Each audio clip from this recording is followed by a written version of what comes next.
We'll try it again. We're back again for another. Back again, yeah, for another one. Big stories coming up as well, man. Big changes in the United setup. Was really shocked this morning when I heard the news. I couldn't believe it because for so long we've had Ed Woodward as our marketing manager, as our sporting director, as really everything in between Ollie and the manager and the board. So it's welcoming news that we're making progression really, especially this season with how well we've done. And it pretty much come out of the blue as well, didn't it? Really, like it just breaking news. It come up on my phone. I think it was around 11 o'clock this morning. I saw it, and Man United have appointed John Murtough as director of football. Darren Fletcher promoted to technical director. I don't know about you as United fans, we weren't expecting it. Was you expecting it at all? Do you know what? I obviously I didn't. Nobody knew that we were going to sign a sporting director, but I found it quite suspicious because yesterday a story came out about us potentially signing Pau Torres. I don't know if you came across that yesterday. And whenever there's there's apparently we've submitted a bid or interest. It's not quite clear which of the two it is in Pau Torres from Villarreal. Who looks like a fantastic centre back. He's left-footed as well, very fast, and he plays in quite a solid setup in Villarreal. So he's a decent little player. But whenever United are linked to a player, there's always something behind it. Whether the club's doing it for exposure or tabloid. Attention. It was tough to say, but when this news came out in the morning, it kind of the two went in hand. Like, I think it was a bit of a sort of, warning that something's going to happen. But I mean, it can only mean good stuff. I mean, if we're already linked to Pau Torres before the summer window's even open, I mean that is phenomenal news. That means United are acting quickly and they're looking to do things in the window, which is what we need. It's what we need. I couldn't agree more with you there, Sport Talk. I just want to say good evening to the listeners that we've got in here. Just to put in context, we're going to be talking about the breaking news that has come out around Man United today, around the appointments, the change in the hierarchy, specifically towards the transfers going forward. So we'll be talking about that, the people that have been given the jobs and what this could potentially mean for Man United going forward. So welcome to you all. Welcome to yourselves there, Sport Talk. We've got two messages, so I'm just going to play them. Let's get straight into it, man. Is this bloke, though, who's been appointed director of football, is he just going to be a yes man to Woodward? Because I really, honestly think Woodward and Matt Judge are the main problems at United. It's a very good question. It's a very good question. It is because obviously John Murtaugh's he's not a new signing. He's been at the club for 7-8 years now, hasn't he? He came in when David Moyes was there, and for him to, I think he's been more involved with the football development side of Man United. I believe the academy, youth team, absolutely, youth team development, under 21s. I mean, as well.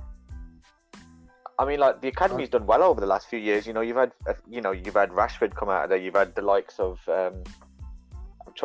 trying to get players out of my head here, which is tough. But Rashford obviously springs to mind. You've got a few coming through now. Joel Garner's coming through. So the academy has been doing well over the last few years. And then for him to go from the academy side into a more, let's say, hands-on role with your transfers. I mean, how's that going to do for him?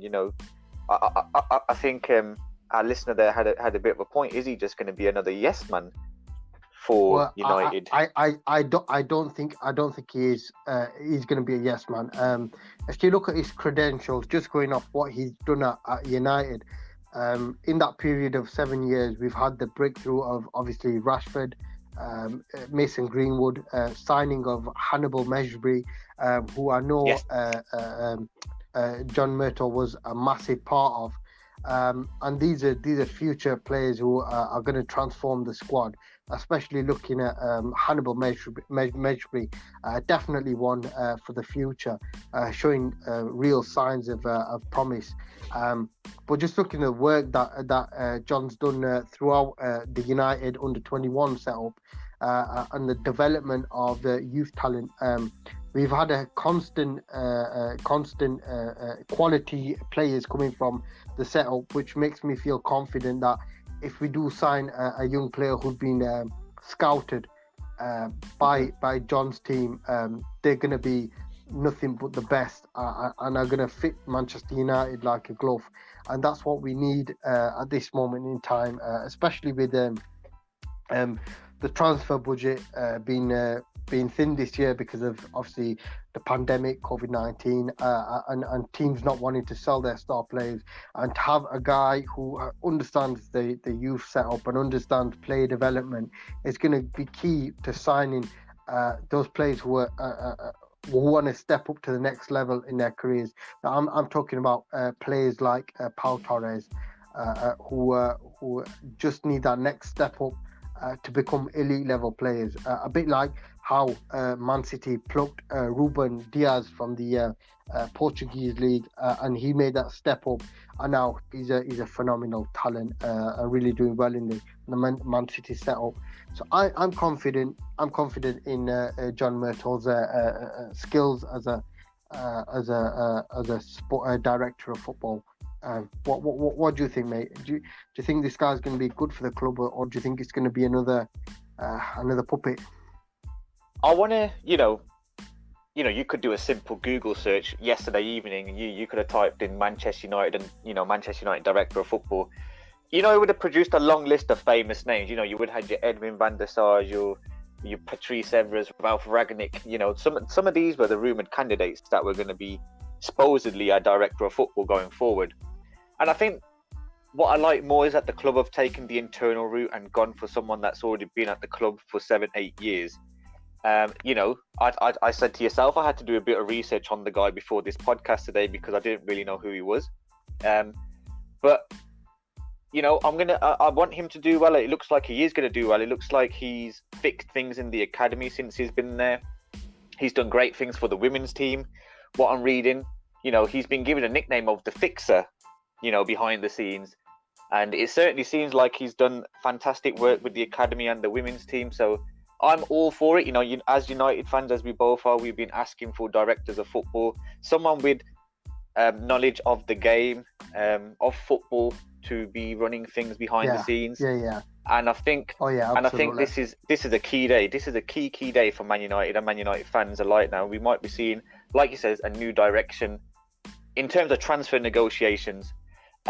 Most definitely, does now United think more about what's happening on the pitch now more than what's going on with the money side with sponsors? Ed Woodward can go back to that. He can do his sponsorships now. He's not really, but we don't know.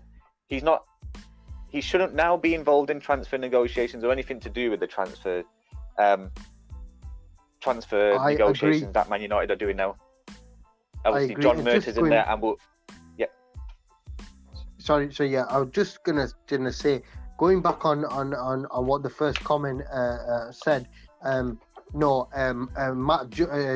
Judge is now reporting to John Murtaugh. So yeah, the chain of command there has changed a little bit because you had guys like obviously Woodward and Matt Judge. Now, it sort of in terms of the football decisions, it's going to be John Murtaugh and everyone underneath him sort of answers to him. Bar from obviously Ollie, who is the first team, the manager, of course. So yeah, the setup has changed a little bit, but I think it all depends on the summer targets, because I mean it's all good having new appointments, but if we're going to paper the same old cracks, then we're going to finish underneath City and Liverpool next season. And it's not nice to say that, but that's going to end up happening if we can't paper the cracks. Not paper the cracks, but fill the cracks in with something solid and tangible, like a new signing, like a Pau Torres or somebody in the midfield. I mean, his work now is going to come under more scrutiny than ever before. Obviously, before he's working behind the scenes, you don't really see the work that's happening. But now he is front of the line. Anyone that comes in, it's going to be based on director of football. He's brought that player in, you know. So now he's under the spotlight more than ever before, and I hope he can handle the pressure, and I think he will. It seems like like I said, he's done fantastic stories behind the scenes. So I'm giving him all my backing. Definitely to go forward. As a fan, back him. You have to just back the club at the end of the day. You know, the decisions they make. Just a quick question for you, Sam. Quick question for you. Who would have been your preferred first choice director of football? If you could have anyone right now at the club, who would you is there anyone you'd pick outright? Outright? Oof. I know, like I mentioned before, I think Edwin van der Sar was heavily favoured to be, and I would have loved Edwin van der Sar, to be fair. But that's a question I'd love to ask the viewers that are in here, you know, the listeners that we've got in here. So give us your thoughts. We do have 2 messages. So I'm just going to give them a play, Sport Talk. You're right, guys. I wonder if you saw the news today. We've finally got a director of football and a technical director of football, which is good news, man. Finally now, there's finally is a restructure of hierarchy at our club. 100%, Cameron. Thank you for joining. Nice to see you in here again. Now, I seem to remember when Ollie took the job, if you don't mind me saying, Sports, but I remember him saying the culture at the club needs to change. Yeah, for sure. We are starting to see a change in culture with the squad he's assembling. Now we are starting to see a change of culture behind the scenes. Do you think Ollie's had a major part to play in this? Oh yeah, for sure. I mean, if you look back at when Mourinho was in charge, if he subbed a player off, the next morning you'd have a tabloid story about that player kicking off in training. And we've not got any of that now. We've not heard any of that. When Ollie subs a player off, it's Ollie's way, because Ollie's a manager. Whenever Mourinho subbed someone off, there was always a backroom story coming out that he was feuding with the players or the mentality wasn't good enough. Now that's changed, because when Ollie makes a decision, it's final. It's Ollie's way. It's the United way, not everybody else's opinion behind the scenes. And it feels like Ollie's making the decisions now, whereas before it felt like other people were influencing the decision. Like the squad was influenced by how many tabloid stories came. Do you know what I mean? Like, is Martial going to play? Is he not going to play? Is his attitude right? Do you know, things like that? Yes. And I remember a short period of time under Mourinho where Martial deleted all of his social media posts pertaining to United and was threatening to leave United. I don't know if you remember that, but that was a while ago, and we only bought him 2 seasons prior to get rid of a player that you spent 50 million on, just because of a tabloid. You know what I mean? It's ridiculous. But I think the culture has to change before we win titles, because the game's changed, and if you can't keep up with the game and you can't keep up with Liverpool and Man City, then we're going backwards, not forwards. And what I seem to remember, the culture has definitely changed. You can see it slowly with Ollie there. But going back to Mourinho, I seem to remember he was quoted to saying he didn't want a technical director of football at the club. Just, I think it was because obviously then the director of football has, you know, the authority to sign players and who might recruit players that he don't want and things like that. But you see all the big clubs in the world now, most of them have got these director of footballs in who are making the decisions behind the scenes as well. So it can only mean one thing for Man United, and that's positive vibes, especially going forward on the pitch, off the pitch. It makes for a healthy club, I think. Absolutely. This new signing. Absolutely. The setup is going to be a lot more efficient now, and hopefully that means in the summer we're going to act a little bit quicker, and we're going to be like a springboard. So deals that we might have missed out on, like the Moises Caicedo was gone to Brighton, we might get those players now. I'm looking at people like Benoit Badiashile of I think of Monaco, a young defender, really fast. Real Madrid are interested in him. We need to jump on players like that and say, look, come to United. Obviously, second in the league, room for development. We're now hopefully gonna be in the Champions League, so we can offer players a better package than previous years. Especially now, we're gonna compete with Liverpool in the transfer market, because with all the stick that FSG, the group who owned Liverpool, has got in recent times, they're going to go full out this transfer window. They're going to be looking at the same deals that we're looking at, the same players we're looking at. And I think the market's going to be a lot more competitive, because you've got to think Chelsea obviously had that massive spend, but they get continued backing because they're looking to overhaul the squad all the time and add new players and add new ideas to the squad, and that's what United should be doing. I'm not saying do it on the scale of obviously of Chelsea, because their formula obviously didn't work. They bought 7 players and none of them fit together, and they had a disastrous start to the season. But what I'm saying is buy a few quality players who can gel and fit into the squad. But it's just one of those things again. I mean, it all depends on the board and the money we're giving this transfer window, really. I couldn't agree more with you there, mate. So this signing now, John Murtough, we got to back him. We've got to hopefully that he makes the right decisions going forward now for us in the transfer market. We've got 4 messages, so we're just going to go ahead and play these right now. Why is it taking so long for United to sort of catch up and go with the sort of model of a football director, head of negotiations, football development, all that? Why has it taken so long? Clubs have been doing it for ages now. United look like they've been lagging behind in that respect. Good question there. That's a good one. Yeah, it's a really good question. I'm going to go back to the culture of the club the last few years.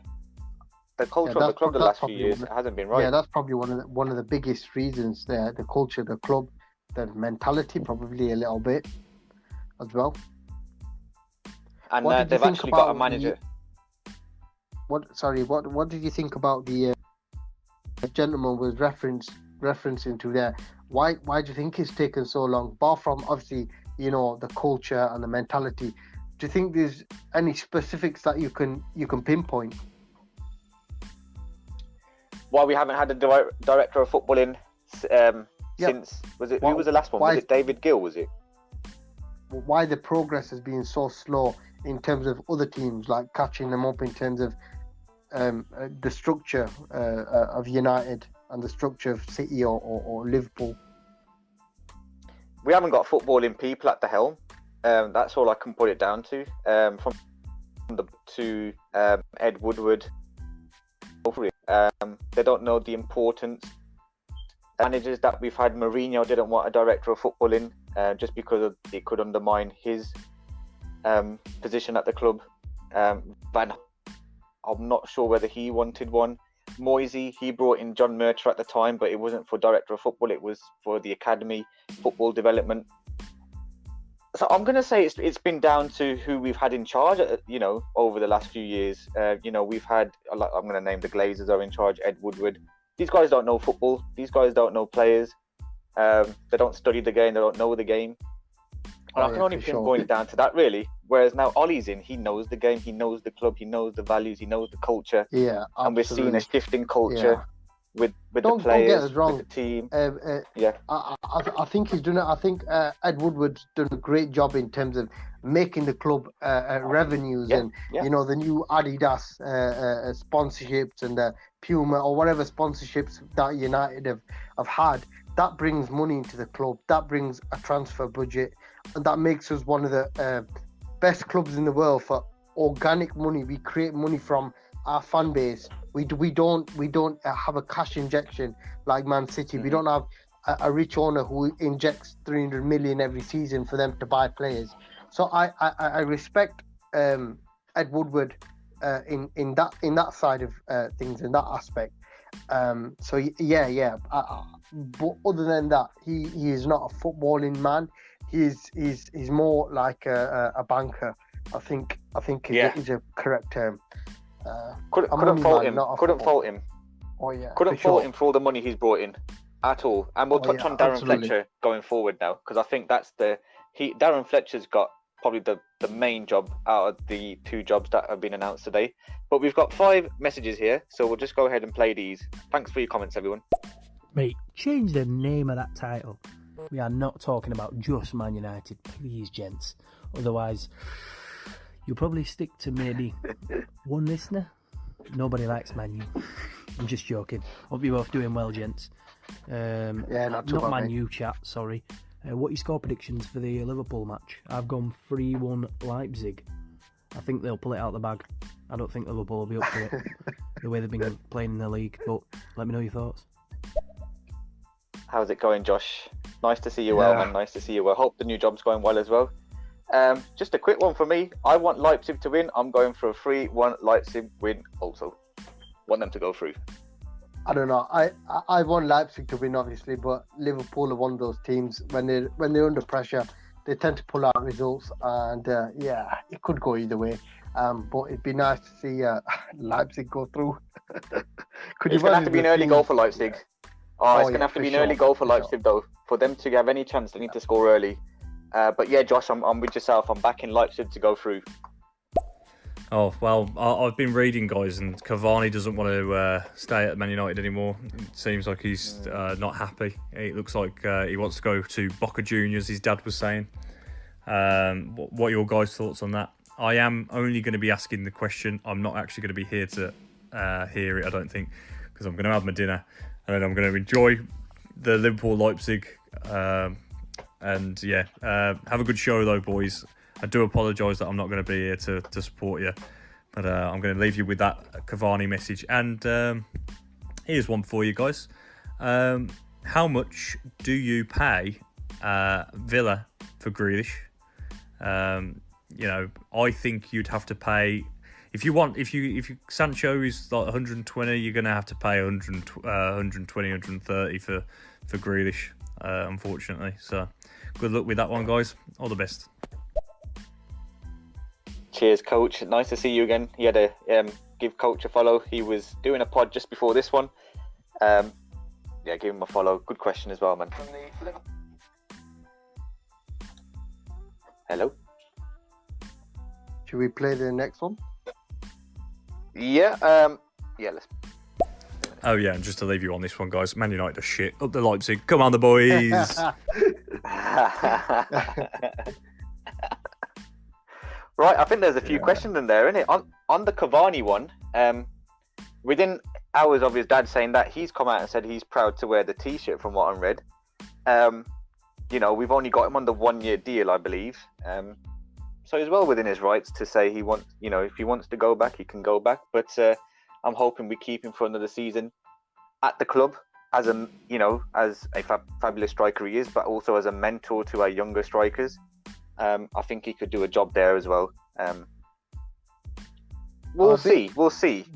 Yeah, we'll see with him. Bit disappointed because he's been such a obviously big player for us this season, and he could potentially obviously win trophies at the end of the season. Obviously, we're still in the Europa, we're still in a few of the competitions. So it's disappointing to hear that, but at the end of the day, he's had a fantastic career and he's more than entitled to play wherever he wants. And if it be Boca Juniors next year, I'm sure I'll keep an eye out for his results and his performances. But disappointed as a United fan if he does leave. What a fantastic career he's had, and what a great player he's been. You guys do know that this man is is a football director, not a director of football. Even if you listen to what Ollie said, right, the structure when it comes to transfers will not change.